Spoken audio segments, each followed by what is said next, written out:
Pour une variable quantitative continue, les types de graphiques que l'on peut faire sont l'histogramme, le polygone de fréquence et l'ogive.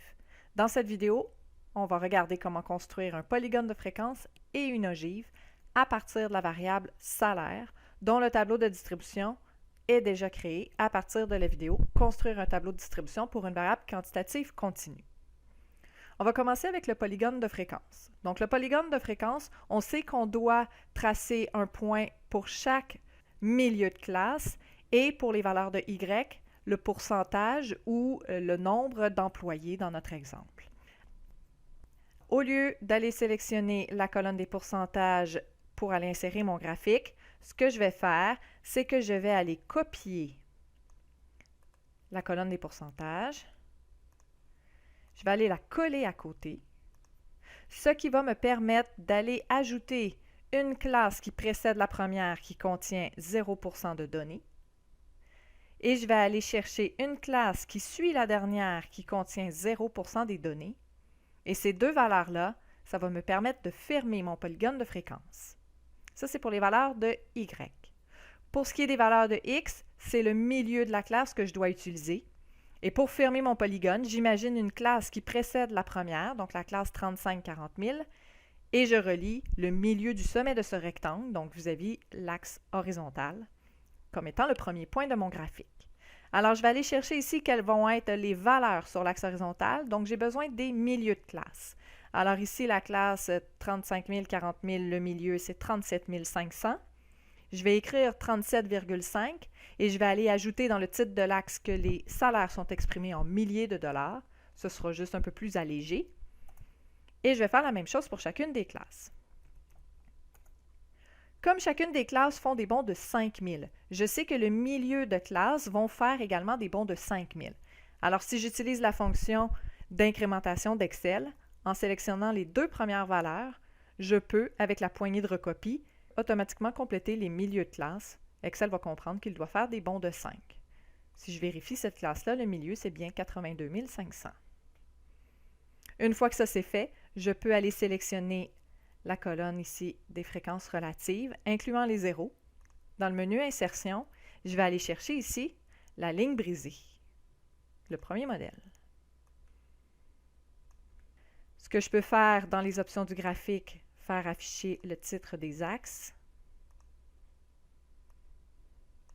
On va aller afficher l'axe ici vertical et les graduations en allant dans les options d'axe. Graduation principale sur l'axe. Pour l'axe horizontal, je vais spécifier à Excel d'utiliser la colonne que j'ai ajoutée ici. Donc, avec le bouton droit sur le graphique, on va aller sélectionner des données et je vais aller changer l'axe horizontal. Prends ceci. Si je veux faire afficher les graduations sur l'axe horizontal avec le bouton droit, on va aller voir ce que ça donne. Graduation principale sur l'axe. Si je fais ça, je remarque quoi? Que mes graduations tombent entre les valeurs. Donc, il a mis les graduations comme s'il y avait les rectangles de l'histogramme. Donc, un pour chaque début et fin de classe. Moi, ce que je veux idéalement, c'est d'avoir ma graduation vis-à-vis le milieu de la classe, donc vis-à-vis la valeur que j'ai écrite. Et ça, c'est dans Excel ce que lui appelle des graduations secondaires. Donc, entre les graduations principales, il y a des graduations secondaires et ça donne que pour ce type de graphique, la graduation vis-à-vis le milieu de la classe, c'est la graduation secondaire.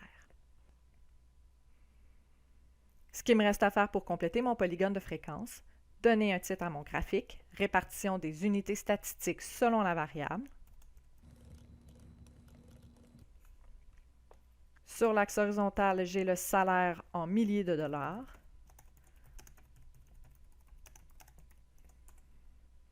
Et sur l'axe vertical, j'ai utilisé ici le pourcentage d'employés.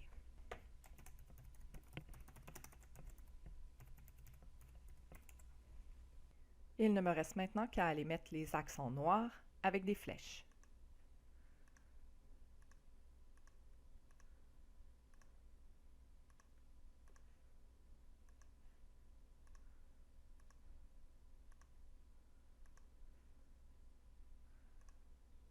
Et c'est ce qui termine le polygone de fréquence.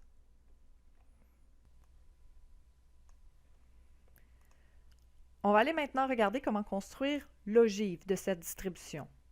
Pour l'ogive, j'ai besoin d'aller tracer mes points vis-à-vis la borne supérieure de chacune des classes pour les valeurs en X et le pourcentage cumulé d'employés.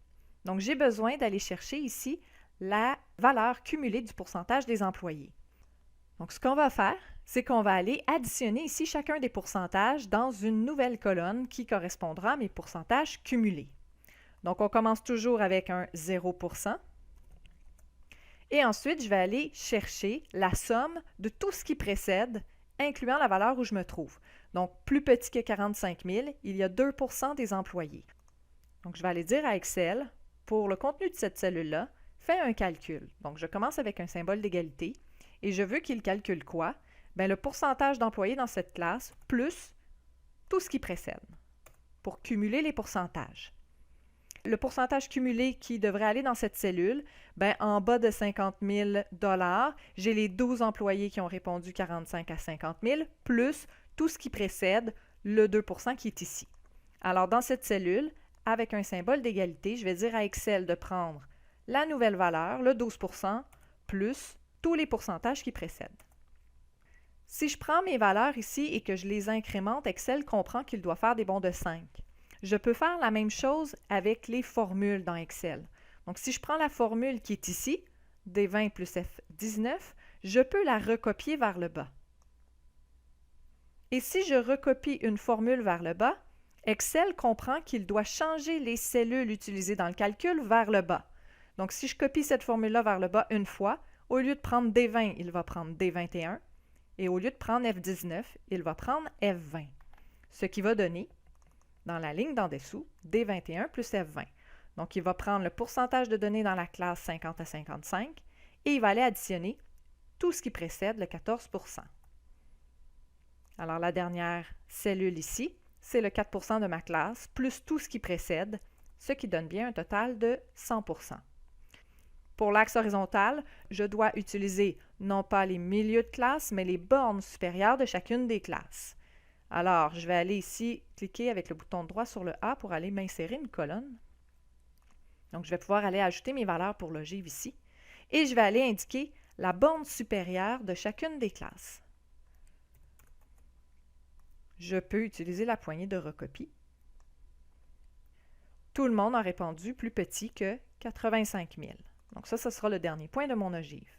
Pour ce qui est du premier point de l'ogive, personne n'a répondu un salaire inférieur à 40 000. Donc le 0, où je ferme mon ogive, va correspondre à la valeur minimale de mon tableau, à la borne inférieure de la première classe, qui correspond à 40 000. Alors, si j'utilise cette colonne pour les X et cette colonne pour les Y, j'aurai les bons points pour mon ogive. Alors, je vais aller sélectionner les fréquences cumulées pour aller insérer mon graphique, qui est encore une fois une ligne brisée.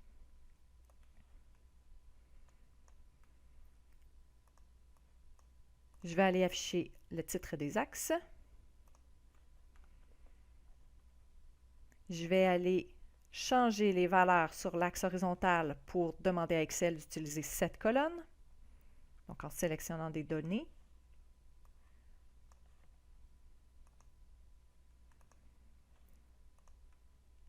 Je peux faire afficher l'axe vertical.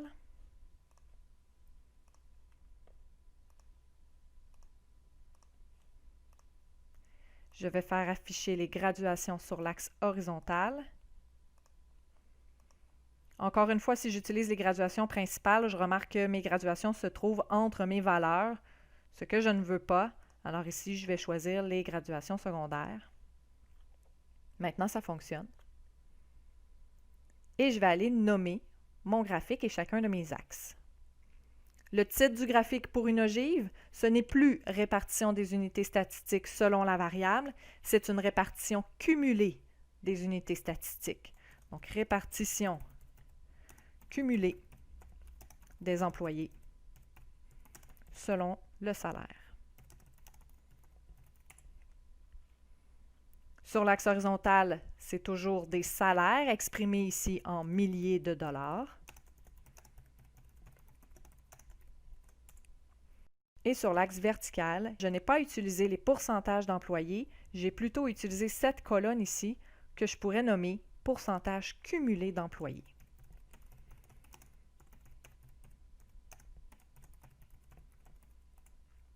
Et quand je regarde mon ogive, la dernière valeur, le 85 000, est vis-à-vis 100%. Donc, tout le monde a répondu plus petit que 85 000. Et personne, le 0%, est vis-à-vis le 40. Personne n'a répondu à un salaire inférieur à 40 000. Et finalement, on va aller ajuster nos axes.